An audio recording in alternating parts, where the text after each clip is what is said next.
carry. And don't be surprised if we're still going to be leaning towards the potential options of fighters in the gold lane. That is still possible, especially with what Liquid has showed up with the Leomord in the jungle. However, that's a very risky play up against a lineup that has a Claude. Because if Team Liquid Philippines doesn't win fast and that Aurora Claude gets to scale up, no way Liquid's going to be coming back from that.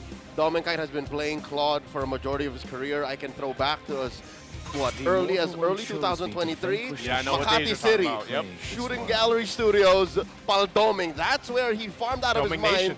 Up by 5,000, 6,000 gold on a Claude in a season wherein people swore Minana Evos would go nowhere. Yeah, and I think that alone is why, you know, you see how dominant Doming has been in a lot of his matchups, and he kind of just falls back on this pick. The Claude is something that works so well in the current meta too, and like you mentioned, Redmar, it's all about like that scaling potential with this. Now, consideration that this is a flying cloud map too, depending how that's played, we have seen that help alleviate some of the pressure where if teams find themselves falling behind, flying clouds does technically play a part in helping them stay into the game. They can go again. Go again. Now, considering they're up against Liquid, they do ban the carry. Are Aurora going to take away the... Okay, Yuzhong actually was kind of gone during the Asian Games qualifiers. But with Claude here, the Yuzhong will mess that up in the team fight. One Petrifier Blazing Duet is gone. So is Rora going to pick it up, or they're willing to give that? Because with us putting importance in the EXP lane pick during the panel, that's one of the main traits they're going for. They haven't picked up their EXP laners yet. They want to see what the other picks first. Exactly. Not just because it doesn't come up early doesn't mean it's not important. It's that much more important that they want to make sure it's a winning matchup. That's what we're going here. Imagine the pressure on the shoulders of the young Fi Alvarado. This is the new head coach of the SIBO team going to Japan later this year. He's facing off against former content creator turned head coach, Master the Basics. He's still a content creator in a way, right? He does. I'll watch his streams. Comes up with a couple videos every few days here. Yeah. Arla seems to be the closer. Oh, even Snap knows what's up. Yeah. I'm thinking of the pool here potentially for Rora in the jungle. They might have run out unless they want to go for an aggressive option, but they have Claude, so they need something that can help hold down the line. Liquid has the potential here to go crazy with their lineup. Yes, there's a Grok and Juicin on the other side, but that's what you get when you have Khalid. You have so much info, so much aggression. So Rora are going to be going for the Lapu Lapu. Let's see if Liquid are going to go static and they go for the Esme Lapu matchup in lane. Esme is still open. That is going to be the more stable approach, and then they'll just go for a carry for Daiki. Whether or not that's going to be a Granger or something else is now the next question. You can just hear the crowd react too. Once that Lapu Lapu is picked in for Edward, Mr. Consistent. And we already highlighted that too, just how important the XP lane is and has been actually for a while now. It's been one of those staples where it's just like the XP lane matchup, but then you get these two phenomenal XP laners duking it out. It's almost sometimes, I'm sure there's a bunch of people that just want to have that one camera set up in XP lane to see how Sanford and Edward move around this map here. So this is crucial pickups for Liquid. What are they going to go for? An Alice? What's the last pick? The Moskov. All right.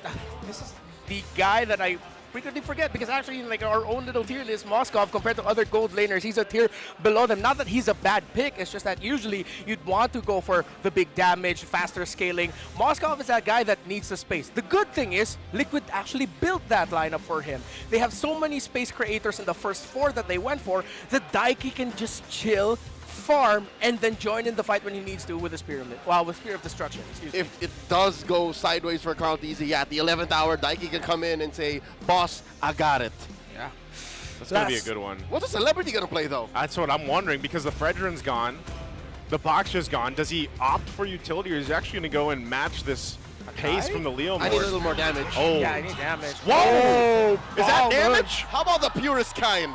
Yeah. I've been spamming a good fair amount of Balman. I'd say more than a dozen games since the season reset. Yeah. And I feel good when I play Balman. Well, they needed damage. They needed a closer. They needed a finisher. All of the above. All of the above. And this guy can go toe-to-toe. Yeah. Ballman can go toe-to-toe with a Leomord. And it was during Season 9 when they started rolling out, shout out to SDZYZ, with the changes then, the meta that changed the game, the tanky fighter junglers, Balmond was one of the first few to show up in that role. And Demon Kite excelled with that, hence why he became a champion then. Theoretically, it all works out. I'm leaning a little bit more Liquid, but if if Liquid are not careful and Bauman gets to rack up some kills, they could get snowballed here. The thing is, it's a very specific condition. I don't know if I was expecting a Ballman in the first pick, but I'm here to see it, man. Ladies and gentlemen, we're jumping into MPL Philippines Season 17, the first match to kick off the season, and it's none other than the epic rivalry between two teams so familiar with each other that we can't wait to see this one break out. Let's jump into the land of Dawn here. Okay, so one of the telltale signs to see if this game is going to be hella slow is how, if there is going to be the second minion wave in the mid lane, little skirmish that shows up. Usually after the first buff, one of these junglers or both of them will just show up, trade it out, and then they're going to go back to their rotation, see if they can't get the kill. But yeah, it looks like it's going to be KarlTzy staying around here. He wants to get that Lethal Wander. He'll get it without a problem. Sanji and JP forcing Light and Yue back means that we're probably not going to see anything big unless... Oh, they will continue the invade! JP jumps on the Light. Light at a third of his health. Looking to save the range here for Demon Kite, just to secure his orange. This is one of the good things you get with a Balmond, just the speed. You can match that Leomord. Yeah, that's what I was just kind of thinking here is your potential to stay up to pace was the main question when we got through that draft. We saw that Leomord first pick on the blue side.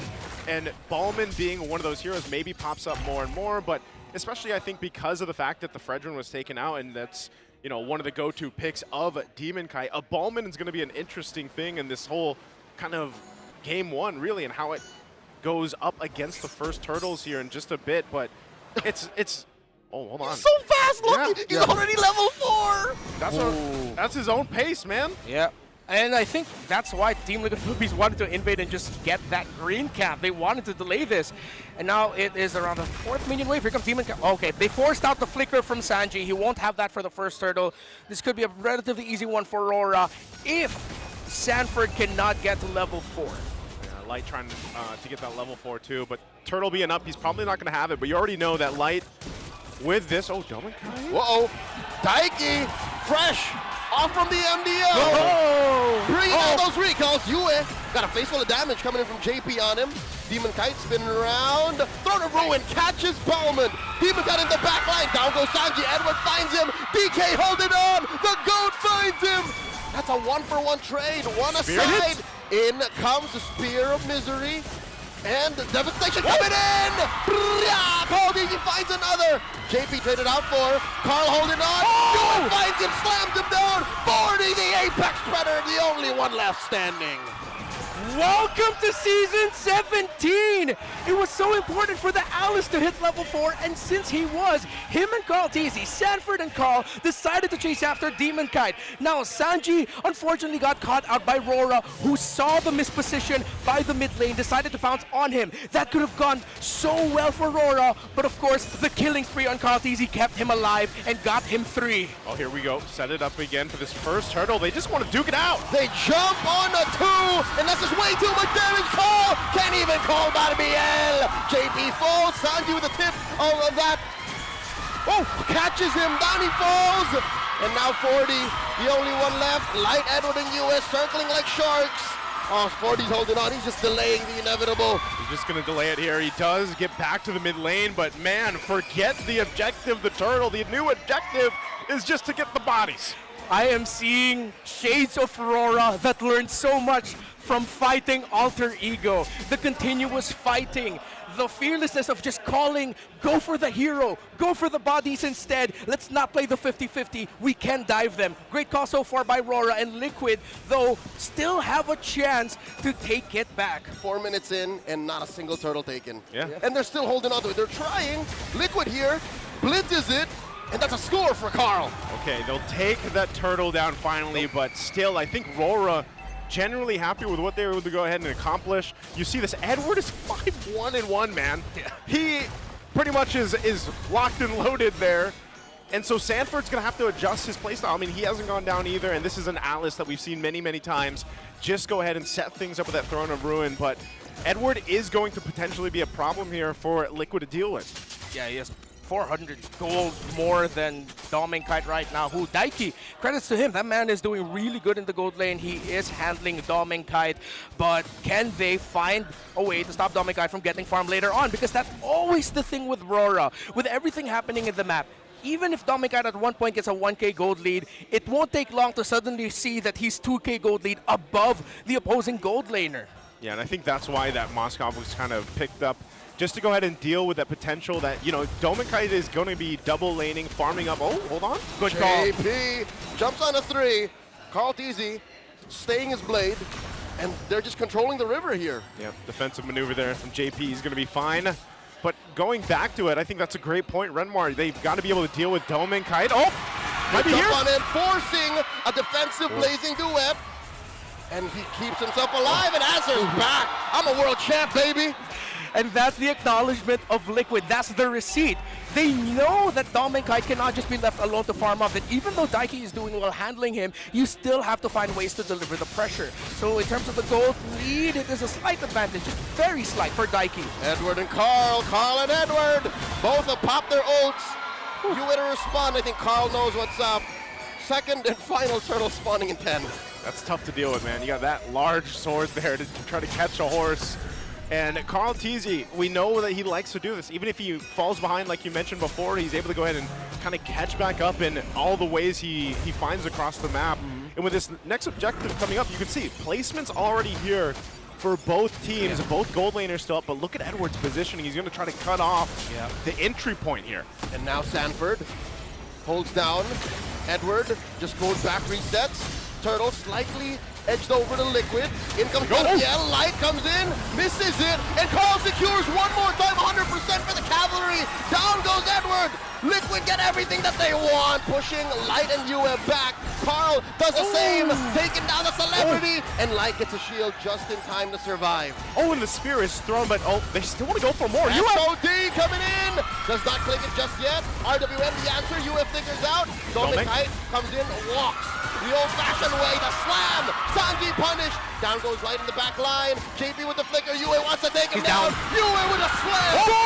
Here comes Carl Teasy. Dominkite with a fadeaway blazing duet. Down goes Yue. Carl finds another. In comes Demonite. Looking for the lethal counter. Misses it with the dash. And into purple. Carl Teasy steals it on the way out. Welcome to the epic rivalry here in Game 1. Someone tell Carl Teasy that that's not a Lancelot. That's a Leomord, sir. How are you dashing in and out of there as if you are... that you have Thorn Roses with you? My goodness, Carl. A knight. That's true. A knight is a knight. A knight is a knight. Oh, yeah. Is Lancelot a knight?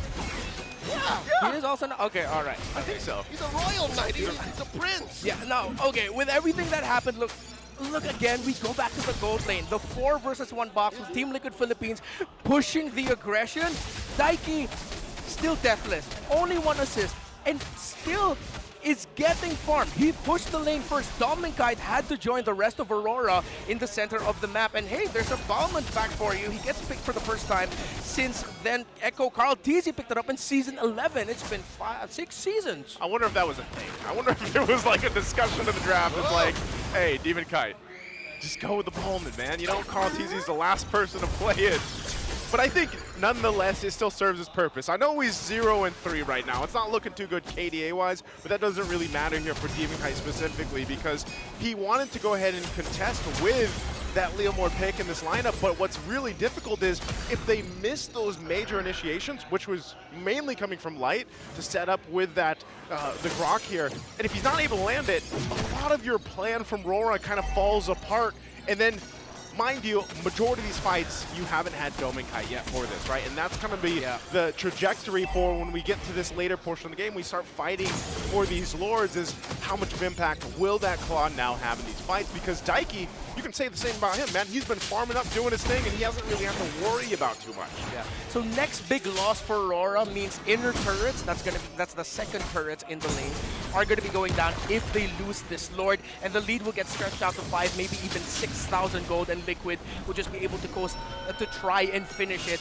by Lord 2, Lord 3 if Rora still finds a way to hold on. So this is a must-win for Rora, or if they are going to lose it, they cannot lose more than 3 heroes in the fight. If they were to lose it, they have to trade like 3 or 4 heroes. Yes, exactly. And that's the ideal. That's the only way Rora can survive. Yue gets his Sky Piercer from this is a good start. Yeah. This is going to start to hurt and get some knocks up. JP gets knocked up. 40 man-to-man defense against Edward. Lord slightly over to Aurora's favor. In comes Yue. offensive use of the Crimson Being. A big hit from the Brock. Light finds two. Inside and JP falls. SOD coming in. Daiki trying to fly Demon Knight. No retribution for Aurora. And that's what I was talking about. There's a double for you. A Daiki on the run. Tome Kite. Daiki, I don't know if you want this. The recall in between the duel. They send back the two remaining members of Liquid. For Carl says we can do this. Oh, Carl's going. Try. In comes another Phantom Seed, but Light, Dominic refuse to stand down. Yeah, they're just going to try to hold it here, but the problem is Carl TZ, let's see if he'll be able to regen enough health by the time Demon Kite gets back. See, but the answer to that is going to be yes. So things slow down yet again. Aurora knew that they needed to push the issue. They did. They found the miscalculation by Liquid, punished that, got some kills, and now it's an even game. It's a 2K lead, but this is actually an even game. There they go. They find themselves once again for the objective, setting things up. Both teams getting into position. Carl T's going to go ahead and hold this. Dominic now picking up his Corrosion Scythe, so it is going to be a reset. They look to want to take out at least the tier 1 turret in the mid for Rora to have a bit of space to work with, but they do fight. They've got control of the Lord now, half health on this. There they go. Down to an 8, the answer from the back. A big knockup from the Lord, canceling Light's engagement. And a blinking them into the back. Down goes JP, Carl easy. The sharpest retribution in the game. Takes the Lord. Down goes Edward. This goes sideways for the Northern Lights. And all of that thrown just for Daddy JP to go down. It's a good trade. Edward Light fall. Team Liquid Philippines gets the Lord. You got to give a credit to Liquid. In this game alone, they've already answered the doubts. I know it's just the start of the season. Aurora, they had a great idea with this bomb, and it just seems like the practice isn't quite there yet in terms of actually being able to show what this lineup can do. Is it because Liquid denied them the opportunities? It looks like that's actually the case. In this sequence, I didn't even notice Carl got the Lord until you called it out. He was just riding through there underneath his own teams are a real-world manipulation. He was safe, retry, then he just rode away with Barbiel. Here's the thing, game's not over yet. We don't know if Rora or Liquid wins, but the latter seems more evident. I don't think it's the problem with the balance. I think it's just Liquid. Yep. Yeah. Again, we mentioned this pre-game. Their system just works so well. This is the Liquid Stampede. This is the trademark. Rora gave them too many cracks to come through. Yeah, now at this point, they're going to have to hold on the best they can. I mean, you look at this 4,000 behind, and I think when you kind of have to look at where can Rora turn this in their favor, a lot of these fights, like I said, are on the shoulders of Light to get that setup like we saw from earlier, that setup. And if it goes down, I feel like they're almost trying to pick up the pieces here to win the team fight. Yeah, roughly 3,500 gold lead for the Leomord of Carl TZ. That's not something that you want to see. Their lineup falling behind and you have a BAM on jungle. They go in, but they miscalculate. Uh-oh, Raging Sandstorm misses the mark. In comes a big tech charge coming in from Light, and he's very low. Might bite it down, he goes. Carl TZ gets the kill in the back line. JP gets punished by Edward, and now Edward caught between 3 members, and now Carl TZ might take down Demon Kite. JC says no. Daiki finds Mr. Consistent as he tries to exit. 2 for 1 the trade. Liquid still wins. Daiki, impressive positioning. Aurora committed in trying to take down that Moskov, but he made the most out of the flickers and all his dashes. Oh my lord, Yue gets slain underneath his own base. Man. The Stampede is reckoning. The base still left standing. Carl TZ at death's door, still alive. No waves for Liquid. And there you go. On the defense, I don't think they're going to be able to do much else. It is going to be a reset, though. Yeah. But, yo, I don't think Light wants to actually force anything here. They're just going to clear this out. But, man, this is in control now for TLPH. We are just seeing, once again, how Alter Ego, how teams who play the Leomord in M7 excelled with this pick.